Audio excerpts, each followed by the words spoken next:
राधा स्वामी सत्संगत जी। आशा करती हूँ आप सब बाबा जी के भाने में ही होंगे। संगत जी, बाबा जी और हजूर जी की प्यारी सत्संगत जी, राधा स्वामी जी। संगत जी, आज डेरा ब्यास में 10 बजे जैसे ही बाबा जी ने माइक अपनी तरफ किया तो संगत के चेहरे खिल उठे और संगत समझ गई कि आज बाबा जी खुद सत्संग फरमाने जा रहे हैं। बाबा जी और हजूर जी ने 9:54 पर स्टेज पर पधार चुके थे और ठीक 10 बजे बाबा जी ने सत्संग की शुरुआत कर दी। आज भीड़ इतनी ज़्यादा थी कि पंडाल खचाखच भर चुका था। बाबा जी के सत्संग फरमाने की खबर कल से ही वायरल हो रही थी, इसीलिए आज ज़्यादा संख्या में संगत पहुंची थी। आज बाबा जी ने श्री गुरु अरदास जी की वाणी ली। वाणी हर की पूजा दुर्लभ है संतों के कहना कछु न जाए, पर 1 घंटा 10 मिनट तक सत्संग फरमाया। बाबा जी इस वाणी का भाव बड़े ही सरल और गुड ढंग से समझाते हुए कहा कि ये गुरु घर की ऐसी अनमोल विरासत वाणी है जो मनुष्य को सच्ची भक्ति का और सही अर्थ समझाती है। यह हमें यह बोध कराती है कि वास्तविक आराधना किसकी करनी है और उस परम सत्य तक पहुंचने का मार्ग आखिर क्या है। बाबा जी ने आज बहुत खुलकर भक्ति की असल मतलब समझाया। बाबा जी ने संगत को बताया कि जब जब इस धरती पर संत महापुरुष अवतरित हुए हैं, उन्होंने मानव जाति को ही एक संदेश दिया है कि इंसान अपने असली मालिक से जुड़ जाए और अपने जीवन को उसी की भक्ति में रंग ले। संतों ने प्रेम और करुणा के भाव से लोगों को समझाने के लिए उस परमात्मा को अलग अलग नामों से पुकारा। किसी ने उसे राम कहा, किसी ने रहीम और किसी ने गोविंद, तो किसी ने अल्लाह पुकारा। ये सभी नाम केवल पहचानने के लिए साधन थे ताकि भिन्न भिन्न देशों, समयों और संस्कारों में जन्मे लोग भी उस एक ही सर्वोच्च सत्ता का समझ सके। पर दुर्भाग्यवश मनुष्य नामों के भेद में ही उलझ गया और मूल सत्य को भूल बैठा। वो शब्द में अटक गया और उसके पीछे छिपे अर्थ को खो बैठा। जबकि सच्चाई ये है कि नाम तो केवल एक संकेत मात्र है, एक माध्यम है जिसका उद्देश्य हमें उस मूल स्रोत तक पहुंचना है जहां से ये सारा अस्तित्व उत्पन्न होता है। बाबा जी ने इस बात को और सहज बनाने के लिए एक और बहुत सुंदर उदाहरण दिया। उन्होंने कहा कि जैसे कि एक छोटा बच्चा अपनी माँ को कभी माँ, कभी अम्मा और कभी मम्मी कहकर पुकारता है। शब्द अलग अलग हो सकते हैं, पर माँ और बच्चे के बीच का रिश्ता वही है, वही अपनापन, वही स्नेह और वही अटूट प्रेम। ठीक उसी प्रकार चाहे मनुष्य किसी भी धर्म को मानता हो या मालिक को किसी भी नाम से पुकारता हो, मालिक तो एक ही है ना। और सच्ची उपासना उसी एक की करनी है जो सबका रचयिता है और इस पूरी सृष्टि को चला रहा है। बाबा जी ने आगे पलटू साहिब की वाणी का उल्लेख करते हुए कहा कि पलटू एको एक है, दूजा ना है कोई। अर्थात ये सारा ब्रह्मांड एक ही शक्ति के अधीन है। कोई उसे भगवान कहे, कोई अल्लाह कहे या किसी और नाम से पुकारे, पर वह सत्ता एक ही की है ना, जो जीवन की हर डोर को थामे हुए है। बाबा जी ने स्पष्ट किया कि संसार में जितने भी मेहजबान बने हैं, उनमें से किसी ने भी कभी यह नहीं सुना कि मालिक एक से अधिक है। हर मार्ग पर, हर पंथ पर, हर परंपरा पर उसी एक सत्ता की ओर ही संकेत किया गया है। यही सच है और यही सच्ची भक्ति की बुनियाद है। फिर बाबा जी ने एक बहुत गहरा प्रश्न उठाया कि आखिरकार वो परमात्मा है कहाँ। बाबा जी बोले कि वह कहीं दूर नहीं है, किसी बाहरी स्थान पर नहीं है, बल्कि हमारे अपने भीतर विराजमान है। बाइबल में भी बयान है, we are the living temple of God, यानी हमारा अपना जीवंत शरीर उस मालिक का घर है। आज मनुष्य मालिक को खोजने के लिए तीर्थों, मंदिरों, मस्जिदों और गुरुद्वारों में जाता है, जहाँ जाकर माथे टेकता है, दीप जलाता है, घंटे बजाता है और यही मान लेता है कि उसने भक्ति कर ली। लेकिन यह सब हमारी क्रियाएं हैं, जबकि सच्ची भक्ति को भीतर की यात्रा अपने मन को शुद्ध करने की, अपने भीतर बसे उस परमात्मा को पहचानने की है। बाबा जी ने आगे बड़ी सहज भाषा में समझाया कि जैसे दफ्तर का उद्देश्य कामकाज से जुड़ा होता है और विद्यालय का संबंध शिक्षा से होता है, उसी प्रकार धर्म स्थल का वास्तविक उद्देश्य भक्ति होना चाहिए। भक्ति का मतलब ये नहीं है कि धार्मिक स्थानों पर जाकर माथे टेकना और घंटी बजाना ही भक्ति कहलाती है। वहाँ जाना केवल सिर झुकाने या रस्में निभाने के लिए नहीं, बल्कि उन महापुरुषों की शिक्षाओं को समझने और उसे अपने जीवन में उतारने के लिए होता है। असली साधना यह है कि इंसान भीतर उतर कर अपने असली मालिक, अपने रचयिता को पहचाने। केवल घंटे बजाए या बाहरी दिखावे से आत्मिक लाभ नहीं मिलने वाला।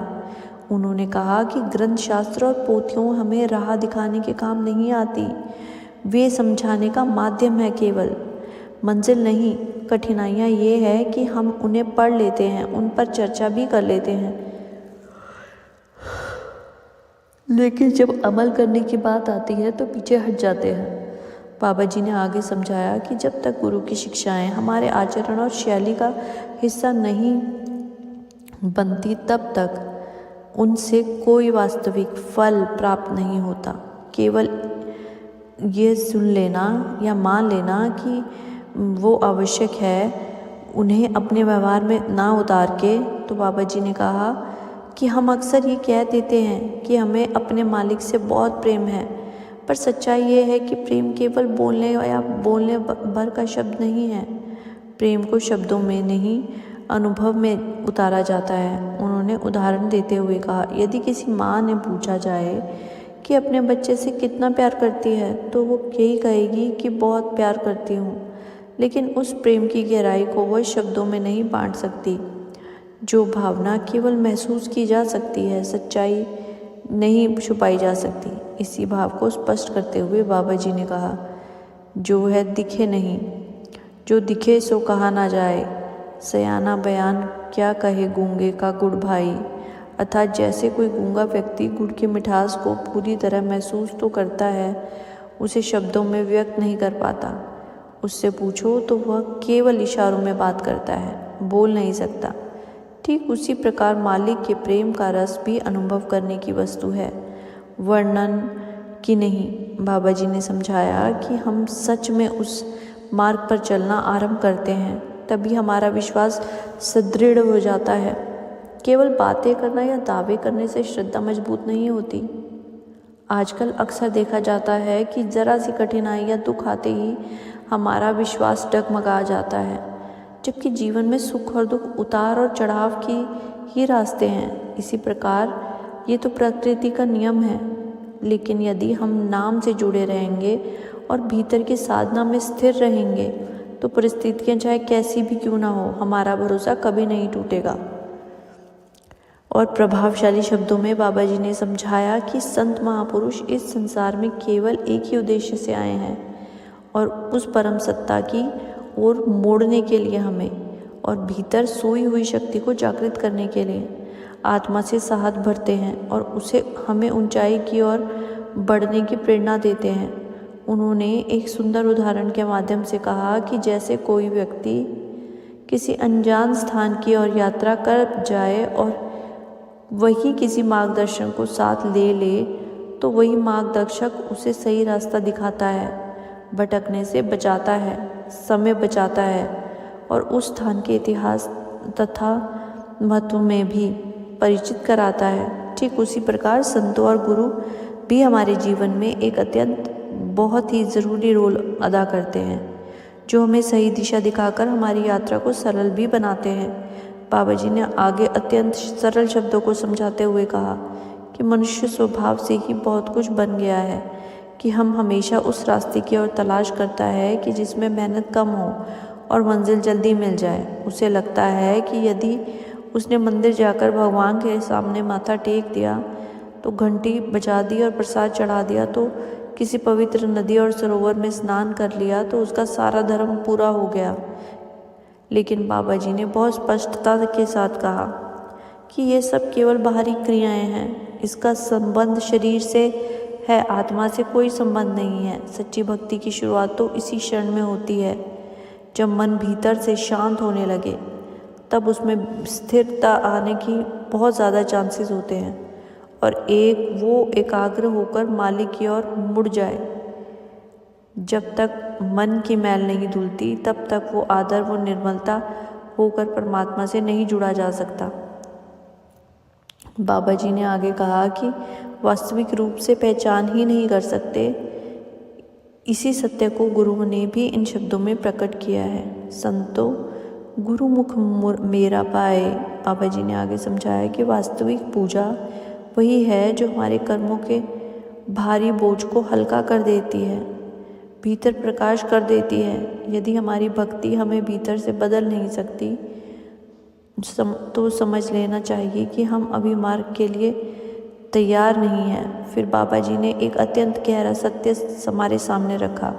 उन्होंने कहा कि यह शरीर केवल शमशान घाट तक ही हमारा साथ देता है, उसके आगे की यात्रा आत्मा को अकेले ही तय करनी है। इसी भाव को गुरुबानी में भी इस प्रकार फरमाया गया है कि लख 84 जून सुभाए, मानस को प्रभु दी बुराए।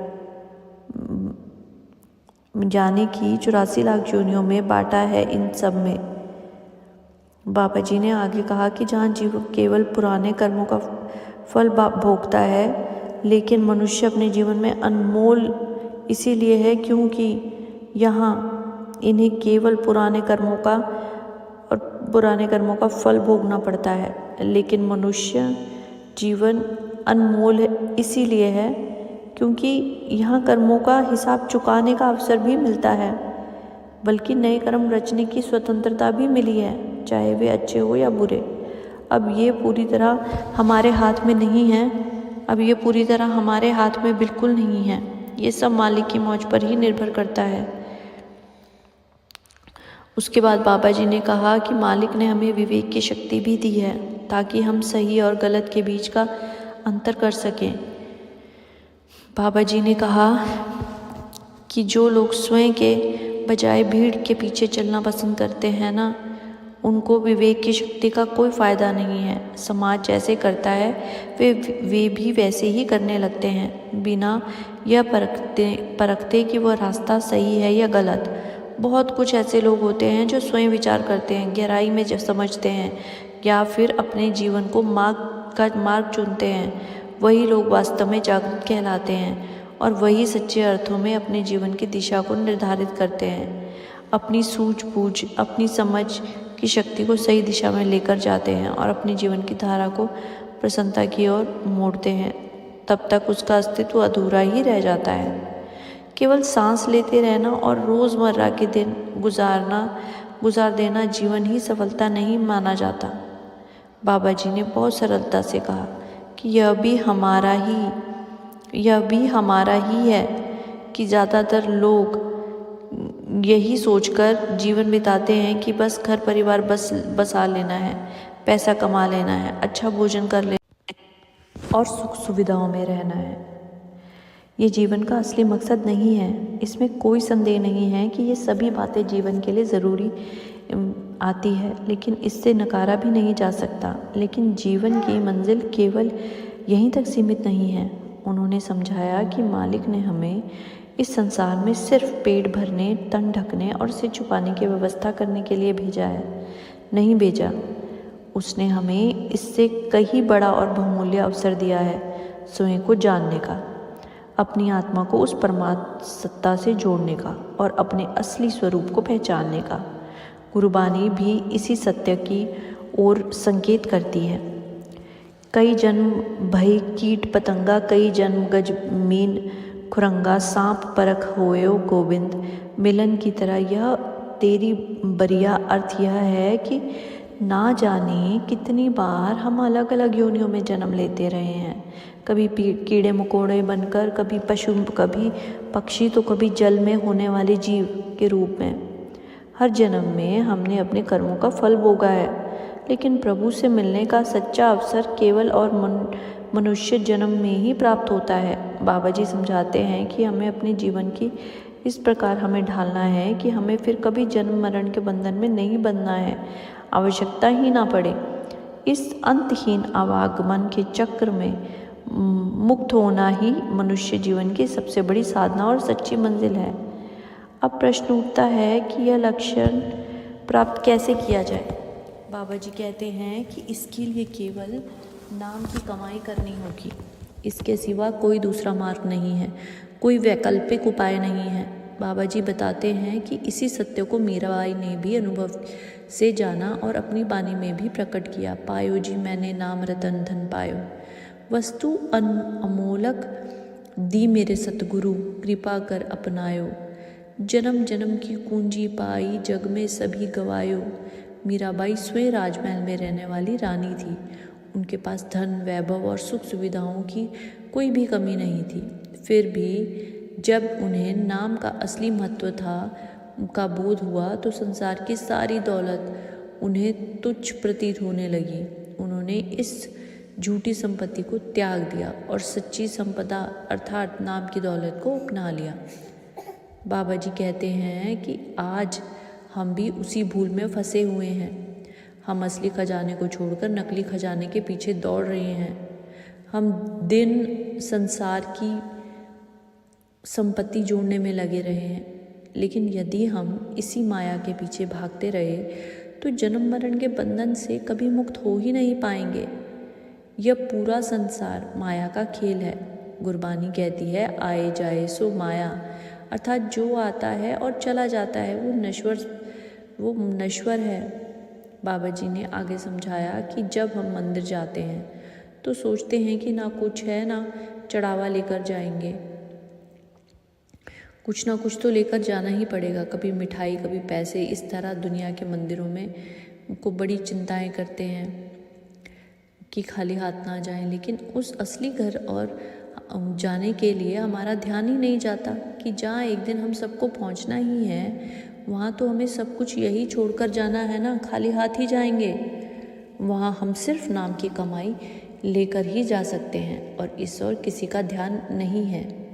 इसके बाद बाबा जी ने एक और अत्यंत और गूढ़ सत्य में प्रकाश डाला। उन्होंने कहा कि हम अक्सर अपने मन में यह भावना बना लेते हैं कि मेरा बाबा बहुत ऊंची अवस्था वाला है, मेरा गुरु बहुत ऊंचा और महापुरुष है, लेकिन केवल गुरु के ऊंचे होने से हमें प्राप्त कुछ नहीं होगा यदि हम स्वयं कुछ भी प्रयास ना करें।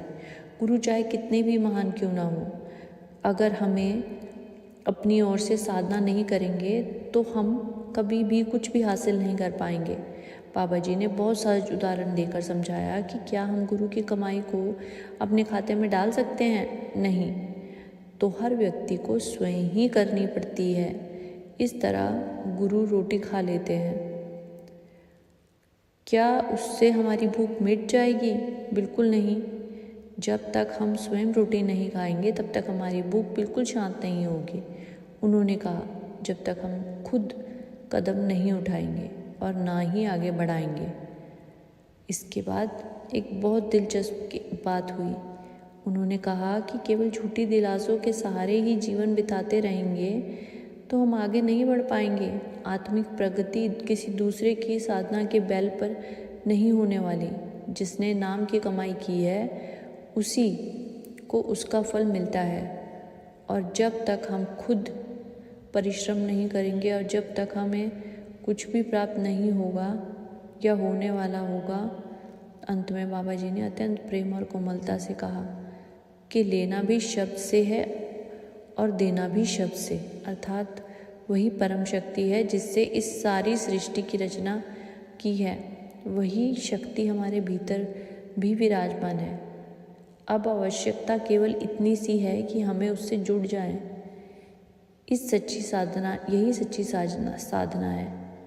संगत जी, आज के सत्संग में बाबा जी ने, हुजूर जी ने यही नाम की कमाई और यही मार्ग पे सत्संग फरमाया और हमें मालिक तक पहुंचाने की पूरी कोशिश करी है ताकि हम मालिक से जुड़ पाएं। बाबा जी बोले, वहाँ उसके घर हमारी पहचान सिर्फ हमारे नाम की कमाई से होने वाली है। वहाँ ना हमारा धर्म, जात पात, ज़मीन जायदाद नहीं चलेगी। कोई भूल तो छोटा भाई जानकर माफ़ कर देता है, लेकिन वो ऊपर वाला ये जानकर माफ़ नहीं करेगा। आज का सत्संग इतना ही था। संगत जी, अगर आप तक पहुंचाने में सफल हुई होंगी तो चैनल को ज़रूर सब्सक्राइब कीजिएगा। और जो भी फंबल मैंने बीच में किए हैं उसके लिए मैं माफ़ी चाहूँगी, क्योंकि आज मुझे बहुत तेज़ बुखार था, मैं बहुत मुश्किल से संगत में बैठी थी। चलिए आज मैं आपसे यहीं विदा लेती हूँ। राधा स्वामी जी।